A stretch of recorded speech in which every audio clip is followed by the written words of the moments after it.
Hello, geeks and geekettes. Welcome back to Trekyards. I'm Captain Foley. And I call it Cockins. Hey, guys. So, today, we're Klingoning it up again. I'm not going to go all crazy like I did for my Vorch episode, but is it good for scratching your head? As long as the power cell's not installed, you know. Safety first. Yeah, I saw the look on your face. You're like, it's not the safest thing. But anyway, so today, the Klingons have the Imperial Fleet, the Imperial Klingon Defense Fleet. Force, yeah. The Klingon Defense Force, yes. Yeah. And I don't know. I think we've had some requests to do some more Klingon ships and stuff. So why don't we look at it? What do you think, Samuel? I think we're taking that to the extreme for this episode. Instead, we're talking about the design and evolution of Klingon ships throughout the ages, Yes. from way back in the day, the glorious Klingon Empire. And Samuel's put together some great renders and some great shots of pictures, and we're going to follow the time progression and take a look. Yeah, so what I did, guys, this is an idea I've had for a while, to look at every single Klingon ship in canon, which is kind of awesome, in order, and because you guys know we have all the Enterprise models, Stuart, so Klingon, all of these are canon models except when we tell you they aren't, but for the most part they all are, so these are a great little look at all the different ships, and we'll be able to discuss and let you guys see, and see if you can see the design evolution. So I think it's been quite interesting. Indeed. So without any further ado, Qapla! That's Onwards right. And Yeah. upwards. So Stuart, let's start off at 2151 in no before the D7, Stuart. There you go. We're starting an Enterprise, and we're starting all the way back in the first season of Enterprise, 2151. This is the Raptor class. This is the first Klingon ship.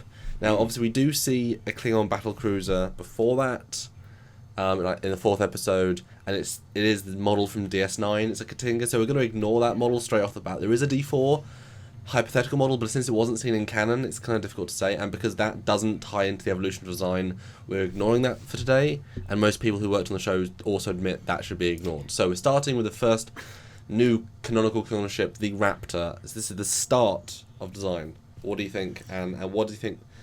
Does this reflect the... I mean, what do you see of being Klingon here, and if this is the first ship, then what do you think? Well, it looks very Klingon. Just the basic shape is there. We got the between nacelles, the big engineering boom, the upper engineering section, and then the neck and forward section. So you got the basic outline. I mean, you look at a silhouette of this ship, and it will say Klingon, no problem. The raised wing elements don't really do it for me, but I mean, you know, what are you gonna do? But it's probably just built because, a lack of technology. They had to make it much more rigid, much more, whatever. So obviously one caveat here is that all the ships in the Enterprise, we're using the initial discovery date, as it were, by the Annexa 1. These ships could be built in any order and could be 100 years old. We don't know. So I'm only going in build order. But it's still a good indication. I believe the Raptor was meant to be an older ship anyway, so I'm pretty confident saying this is one of the oldest. And it's meant to be a sort of a light cruiser, a sort of scout patrol ship, and you would think those would be some of the first ships to come out. I mean, look at the Annexa 1, that's sort of the first battleship, as it were. But before that, the Intrepid, you had the pointy ones. So I mean, there are earlier craft. So this is like even the first of this generation of ships. You're right. I mean, it has the aft section, it has the recognisable front, but it's much thicker. There's obviously a clear need to have structural integrity. Obviously, you have those the things you don't like as much. The Soyuz, the rigging, the rigging, very Soviet-like rigging that Johnny used put on these. Yeah, but it's I wouldn't say it's necessarily recognisably Klingon per se. If you made this red and put it in Babylon 5 or Farscape, you wouldn't think this is Klingon. But knowing what we know on the design, you can definitely pull the elements. But that's what it should be. This is such 2151. It's a long time before the things we know. But the next ship is actually a cargo ship. Now, this is an interesting one because this is seen at the same time as the D5 in the episode Judgment in Enterprise, and it's a refugee ship. They were Klingon citizens. They weren't actually of the Klingon race.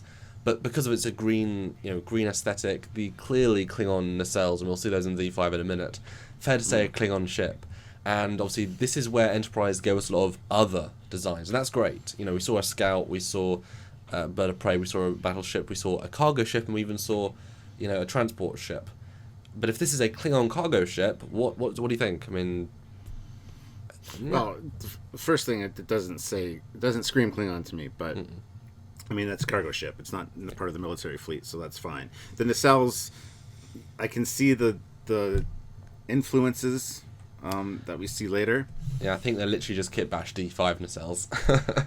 Exactly, but with the way they're positioned on the ship, they're really integrated in. I wouldn't immediately say Klingon looking nacelles, but I think it serves its purpose. It's exactly what it says it is. It's a small cargo ship, and it wouldn't be part of the military defense force. It would definitely be a civilian craft.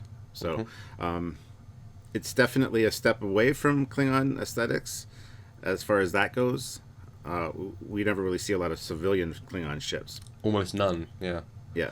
What do you think? It does have a visible deflector on the front, which is a different shape than the military ones, because we know that the round ones on the D7. But what do you think of its design in terms of a actual Klingon cargo? I mean, obviously, how many times can you reinvent the wheel when it comes to a big box in space that delivers cargo? Do you think it works as a Klingon ship, as a cargo ship? Yes, absolutely. I don't even think we saw it even clearly in the shows. It's kind of nice. That's why that's why Trekyards is here, to show these other renders. But yeah, I quite like it as a design. It's simple, but I kind of think it's actually quite Klingon. If you look at the box element, I suppose, it kind of feels like a blood wine jug or a barrel. Something about that, it's just a little bit Klingon-y. Well, Samuel, all these civilian Klingon ships bore me. Let's look at the heart and soul of the Klingon Empire. Let's look at a battleship. All right? The first true Klingon ship, you mean, from Klingon's heart and all that? Yes, that we see. Yeah, and this one was from the year 2152, and that's the Klingon D5, of course, that I'm talking about. And this was kind of the new aesthetic that we hadn't really seen before in Klingon ships that they brought to Enterprise. All thanks to John Eves. It's kind of a more refined, sleek. I keep doing that now. You've made me say it. Appearance, and it's not quite as chunky and bulky as we had seen before with the D7s and Katangas. So this is an interesting ship. I also like the new nacelle design with the holes in them. Yeah. But you can see how they are the same design as the previous ship now when you look at them sort of side by side. But absolutely. But this is definitely... What's interesting about this is that this is the D5, so it's 5 iterations into the Battleship. Now, we don't know the lifespan of each ship, so it could be this ship, 100 years of D5, 100 years of the D series, or even 10, we don't know, well, 10, but we don't know. So it's interesting iteration, and it's clear that everything the Katanga has is in this ship. This is the proto version, it's got the nacelles being lowered down, it's got that red part, it's got the neck, it's got, everything's there, but it's much, much more aggressive, and stylistically different. I'm not sure what that's trying to tell us about the design. Our guess, we did the episode about the D5, was that the design styling the designers had themselves changed. The old designers had died off, and a newer person, a newer company maybe took charge. Well, you can see an evolution from like the Raptor that we saw to start this. The wings are going down lower. I don't know if the Raptor was a predecessor to this, or I think it was meant to be. I think D5 was meant to be quite new at the time. I think so. Yeah, because things are starting to get angled down to where we know them. As for hull geometry and stuff like that, maybe it improves the new warp field dynamics, the new warp bubble with those new nacelles they got on there. Which later gets refined again into the D7. Now, the interesting thing about this is it does have the hull plating on it. It's very similar to the Katanga design, which we've discussed, and is likely armor, additional armor plating, which it's in debate whether the D7 actually has that later. It could be that just we didn't see it because we didn't get detailed shots. Yes, in obviously TOS, the original series, it had none. In TOS Remastered, it had almost none. But then in Trials and Tribulations, which is also a D7, it does. So there is canonical versions of both. Yeah. So it could be said that this is a new armor plating material or just experimental plating, which eventually they cover over later for the D7 and stuff. But we can talk about that when we get to that. I can see a definite lineage going up to the later Klingon ships. Like the way they do this is really fantastic. You can actually see more of a progression, in my opinion, in Klingon ships than in Federation designs. Because even Doug Drexler said that the Daedalus class and stuff existed before the NX-01, which is a totally different look. You know what I mean? Mm-hmm. I mean, it could be like the Raptor version of the...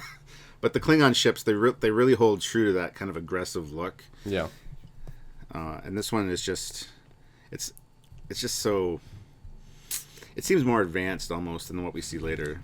What I think, though, and I've theorized this before, is that a lot of designs, when you get to a certain point in technology, the form can have a mind of its own for aggression or for whatever. Like Prometheus, it's obviously pointed to go through warp, but also pointed to give a certain vibe and things.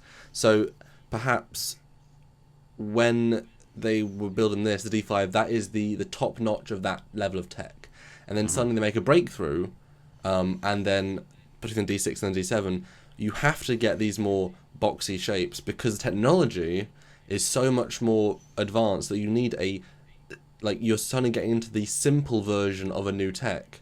It has to be more bulky.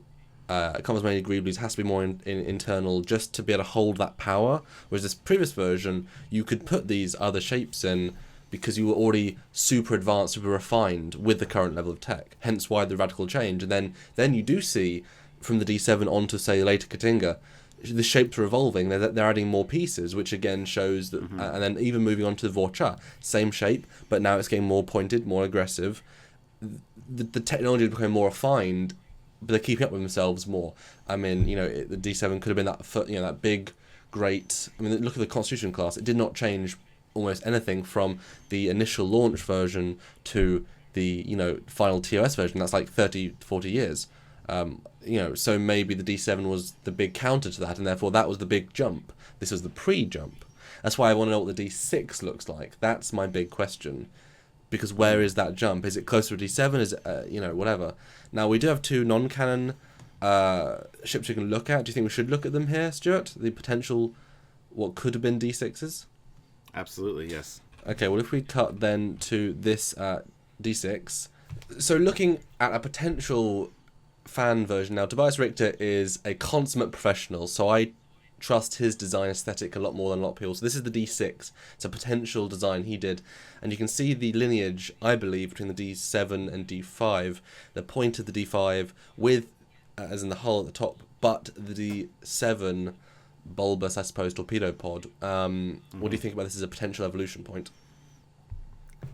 I've talked about the ship before. I love this ship. This design is beautiful evolution between the two. You can see the changing of the shapes from the more pointed. Yeah, it's kind of been smushed in a little bit, and then it gets refined a little bit more in the D7 version. So yeah, this is a fantastic. You can also see under the boom there's like a rigging piece almost as for structural support, I which we saw. Still. Yeah, there was rigging in the D5, of course, and none in the D7. So that's a great pulling that all together, and it's just a fantastic job that these guys do. Yeah, but we talked about in our other episode, there's a D4 concept if we go to that image. Now, I think this was designed as an early Klingon battleship, not specifically a D4. It was designed to take Matt Jeffries' style, but simplify it. Now, this is the unused canonical one. It was built, it was used in the episode for scene files, and then it was swapped for Katanga. Now, when we looked at this episode as part of our mission briefing series, it's a D4. In my mind, this is a better D6. Just like the Axnar version, the Tobias Richter version, it has all of the same rough elements, but it is actually it has the rigging of the D5, but it has the structure of the D7, but it looked a lot more simple. Which is pushing those styles, and also if you look at like the struts and the nacelles, they are slightly more pointed. It's just a bit more rounded. What do you think about this as a potential D6? I would say I'd have to disagree with you on that. I think that the D6 that we have here is much more of a design evolution. This one, I mean, yeah, I see why you say that, but at the same time, this does look older than... I don't know. I like this one more as like... I don't know. I think the D4 for this works for me personally. So, let's move on to back to canon. Next ship was the Katanga. This actually appeared first. And as you can see, it's very similar to the D5 design. Now, if you go back and forth, so this is the Karok, this is the D5, back to the Karok, back to the D5. It is actually different. If you go back to the D5 again, there are no windows, first of all. It's all armor, which is the battleship. And if you look at the nacelles and how the wings are attached, there's 4 rivet plates attached at the back to the Karok. There's 2 as attached right at the back. It's also a much smaller ship.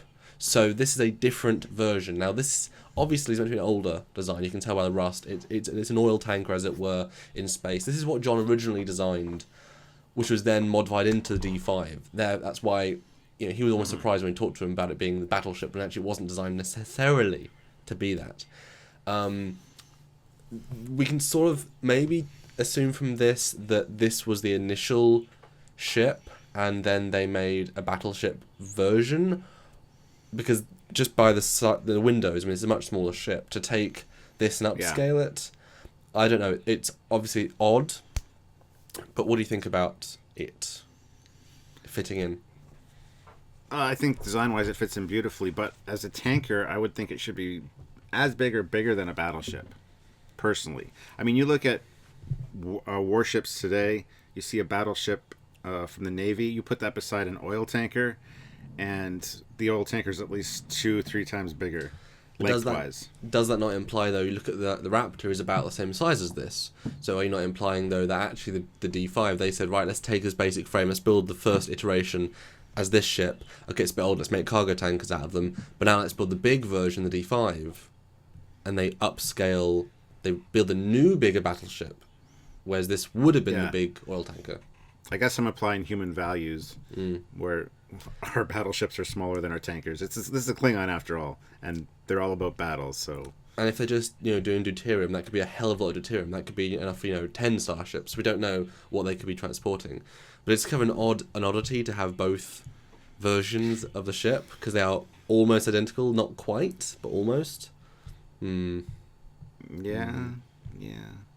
I mean, look at it from an alien point of view. So assuming we were an alien or a Klingon looking at, let's say they're doing their version of Trekyards, and they're looking at the Ptolemy class TOS tug, going, this looks very similar to the Constitution class. They just took off that secondary hull. And what do you think about putting cargo carrier containers there? Does that work for you? And it's like, when you look at it like that, yeah, it just kind of takes you out of our everyday mindset and let's look at it a totally different way.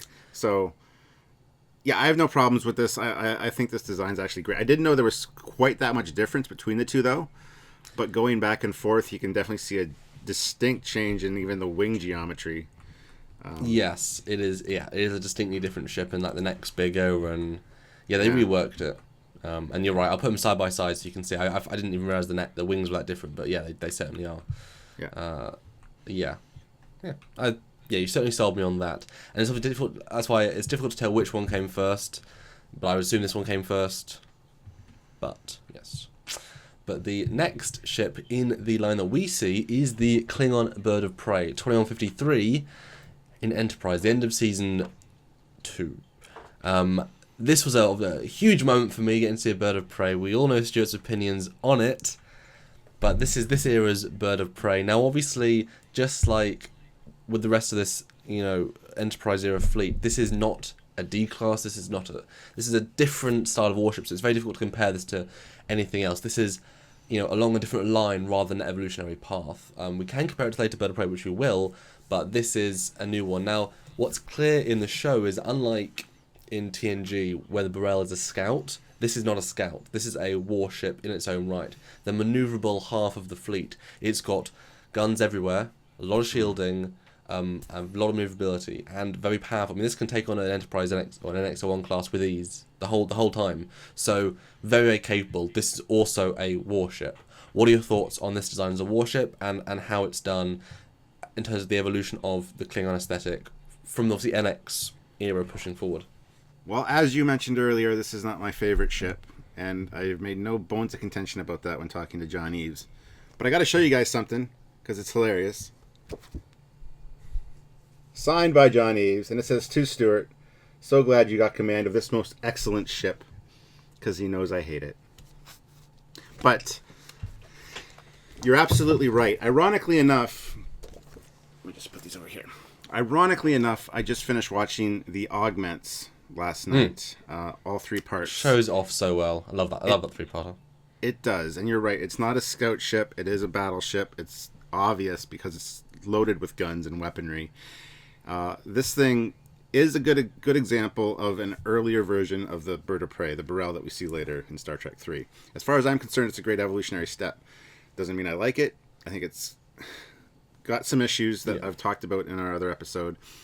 John even agrees with me on some of them, which is nice, because I don't feel so bad. But, yeah, this... problem is, stepping this thing up to the next generation, if you will, you would think they'd include a lot of those weapons, even on the Scout class ships, especially the lower guns and stuff. I can see why they maybe didn't, but as far as the Klingon mindset goes, it doesn't make sense to me. This does fit in with the fleet from Enterprise, however. I have no real qualms about that. And just the big piping and stuff on it, it's very much an older version, an older, less refined version of what we see later. So, yeah, I have no issues with that kind of design evolution, but it's just ugly. And if you recall, our big thing about the lack of guns was that when the Klingons got cloaking technology from Romulans, the priority became that sort of warfare. So rather than having all the guns, you put that power to the cloak, you decloak, you fire your primary weapons. That's a stronger hit than coming straight in from warp, firing all the guns against an enemy that might have shields up, whatever. So obviously you're looking at, this is probably a closer contender to the not the Burrell, but the Cavort, because it isn't a scout. So the Cavort has a lot of guns as well. They're the exact same as the Burrell, but they're stronger. So it's probably closer to that. But I like this ship because it's clearly a bird of prey. So all the same elements. I love the glowing back bit.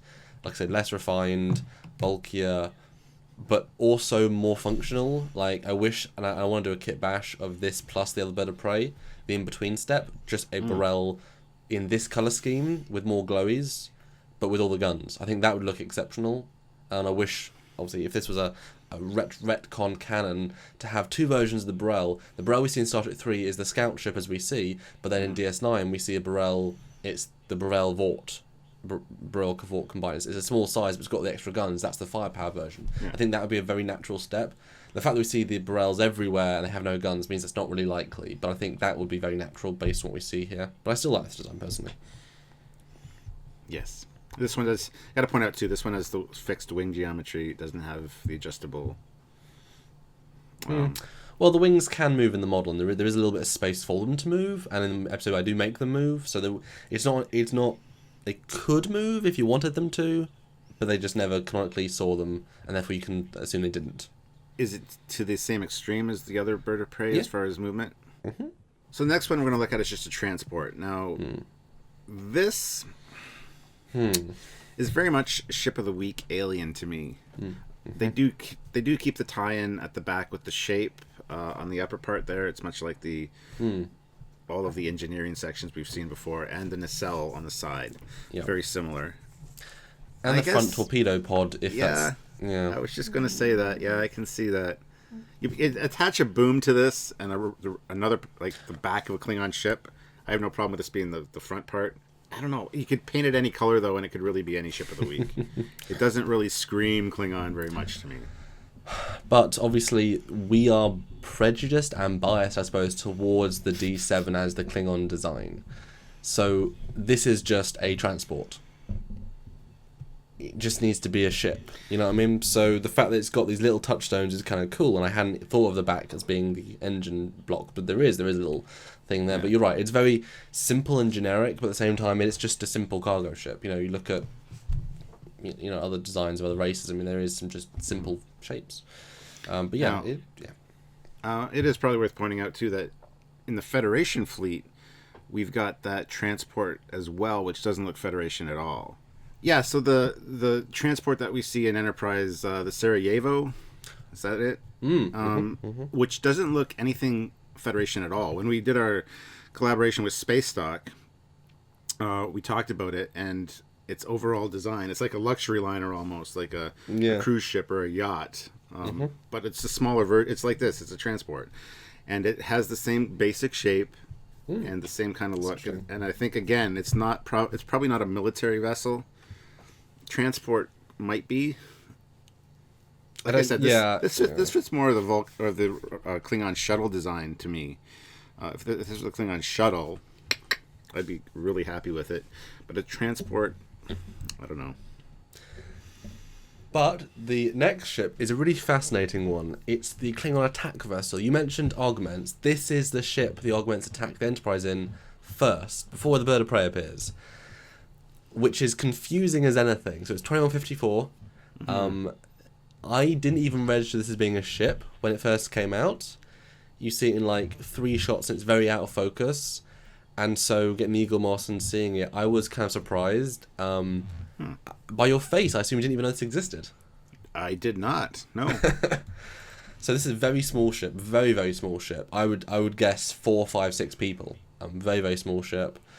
I mean, this isn't mission briefing, so we're not looking at all the details of the ship. But in terms of design, it's classed as an attack vessel. What do you think? Well, with the size you just said and the attack vessel connotation, I'm assuming it's very much like a fighter, like a large fighter craft, like a warp fighter. Yeah. Yes, yeah.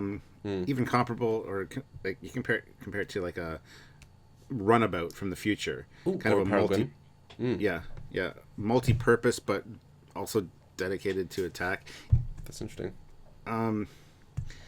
Yeah, I didn't even know this existed. Why do you do this to me? Oh, that's genius about Trekyards. What do you think about... Because, I mean, clearly, it's Bird-of-Prey-esque. Oh, absolutely. But also, I think it's far closer to the later version, and yet has some Katanga elements. It makes a better Bird-of-Prey than the retro Bird-of-Prey that I don't like, so I wouldn't have to say to John I don't like this, because I do like this, so yeah, I would rather have seen this as more of a, maybe lengthen the neck a little bit and stuff, but I love that front end. It's very aggressive. But as a fighter attack craft, I like this. And if it's, do we know the size on it as far as length goes? Funny you ask. I actually opened up the 3D model and worked out, or to use the measuring tool, it's 55 meters. That's about double the size of a runabout. So that's interesting, because you said probably six personnel. And that's me guessing, obviously. I don't know. I'm just throwing it out there. Well, I was just going to say, because the Burrell in Star Trek 3, according to FASA anyway, the Burrells are about 88 meters in length. So bigger than this, and they have a dozen officers and men. So I think your estimate of 6 would probably be pretty accurate. Yeah, my take on this ship is that this could be the scout ship. This could be the true Burrell. As I said, the other Bird-of-Prey could be the what's the second iteration? The Cavort predecessor. This is the Burrell predecessor. You know, obviously the Burrell has that extra boom, that extra thickness. This is a very, very, very thin ship. In my opinion, it's probably only one deck throughout the whole ship. The rest of it's physical. Maybe the top has 2 decks. You know, one for bridge, one for the walking area and quarters. But the wings won't have people in them, and there's so much of the top has got, you know, physical technology. So I'd guess it'd be a 1-deck ship, maybe 2. You know, so maybe this is the Scout, the attack Scout. Okay, and we just want to clarify, do you think that thing on the front's a deflector, as it's supposed to be in the D7, or is it a weapon? See, my gut would be deflector, just based on how it is. I mean, you don't see a hole, so yeah I'd say deflector. Too. I think those spikes might be some kind of beam emitters. Possibly. That'd be kind of neat. Possibly, yeah. But, all right, so let's talk about one that we know quite a bit about, and I have one here. And I like playing with it because it's an awesome little design. And that would be the D7 that we know from TOS. This is the one we grew up with. This is the gold standard as far as Klingon ships go, I guess. This and the Katanga, depending on when you were brought up. And here again, you see a lot of, it's very smooth hull textures, which is the TOS look. Which we imply in a lot of our episodes means very sophisticated technology. It's simplistic.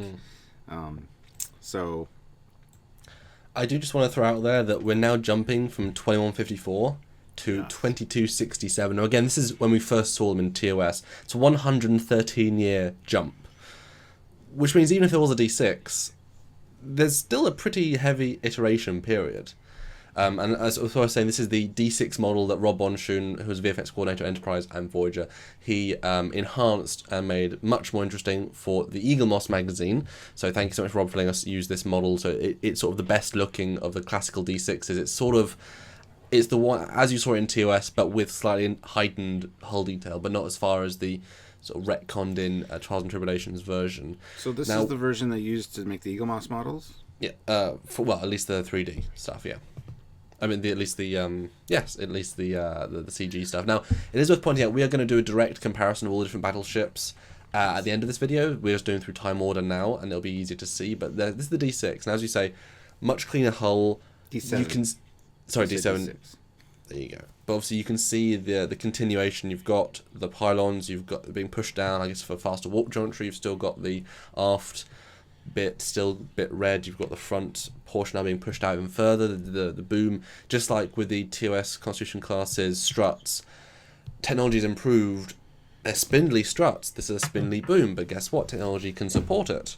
And then you've got the command module at the top and still the forward photon torpedo launcher. So is this an evolution, Stuart, from the previous designs? Yes, it's a slimming down of the technology, it's refinement, it's very much a getting rid of the extraneous parts that we don't need and just go with what works. But you said forward torpedo launcher.